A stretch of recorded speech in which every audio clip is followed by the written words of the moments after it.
There is a man sitting across from you at a private dinner. He has more money than you will ever see in 3 lifetimes. And you almost missed him because he looks completely ordinary. No gold chain, no Rolex dripping off his wrist, no designer logo screaming for attention. Just a simple navy blazer, a clean white shirt, and shoes that look like they were bought 20 years ago and polished every single morning since. Now, compare that to someone who just made their first million. The chain, the watch, the belt buckle you can see from across the room, the outfit that costs more than your rent. Here is the question nobody is asking. Why does the man with 100 times more money look like he spent 100 times less?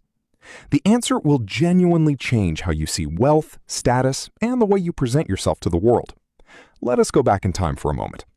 Centuries ago in Europe, the aristocracy, the families who literally owned countries, had a very specific problem. Merchants were getting rich, traders were accumulating gold, and suddenly, common people were wearing silk and jewels and trying to look like royalty. So the nobility did something unexpected. They stopped competing. They did not pile on more jewels to outdress the merchants. Instead, they quietly moved in the opposite direction. Understated, refined, subtle. And they created an unspoken rule that has survived every fashion trend, every cultural shift, and every era of excess since then. That rule is simple. The people who truly have it do not need to show it. Think about what a gold chain actually communicates. It says, look at me. It says, I have money. It says, I want you to know I have money. And that last part is the problem. Because the moment you need someone else to know you have money, you have revealed something about yourself that has nothing to do with your bank account. You have revealed insecurity. Old money families understood this, not as a fashion choice, but as a psychological principle. Confidence that comes from deep generational wealth does not need validation from a stranger on the street. Here is something that will surprise you.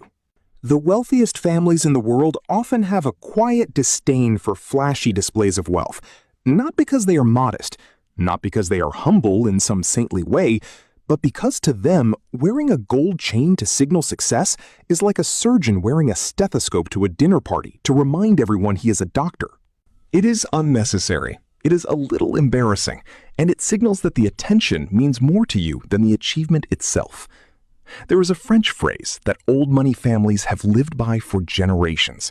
It translates roughly to the elegance of those who no longer have anything to prove. That sentence is everything. When you grow up watching your grandfather wear the same simple watch for 40 years, and you know that watch was given to him by his father, and you know the family has been wealthy since before your country had a constitution, you develop a completely different relationship with objects. Things are not status symbols. They are stories. They are history. They are deeply personal. A gold chain bought last month tells no story.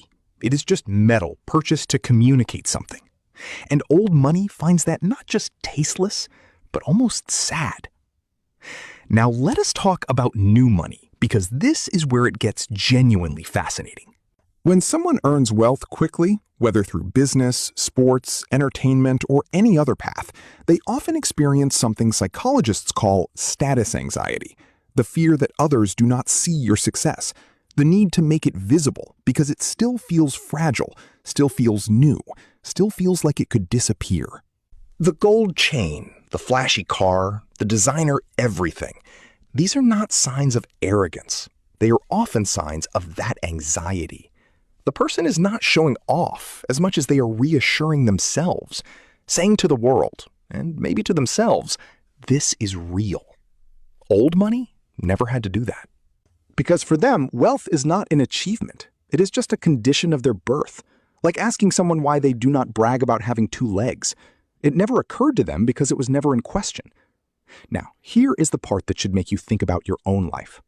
You do not have to be born into a dynasty to adopt this psychology. The way you carry yourself, the things you choose to signal, the difference between what you buy for yourself and what you buy to be seen. These choices reveal your relationship with your own confidence. People who are deeply secure in who they are do not need their clothes to do the talking. They walk into a room and own it, not because of what is around their neck, but because of what is behind their eyes. There's a man named Cary Grant, one of the most magnetic screen presences of the 20th century, who once said that elegance is refusal. That is exactly it. Old money style is built entirely on what you choose not to do.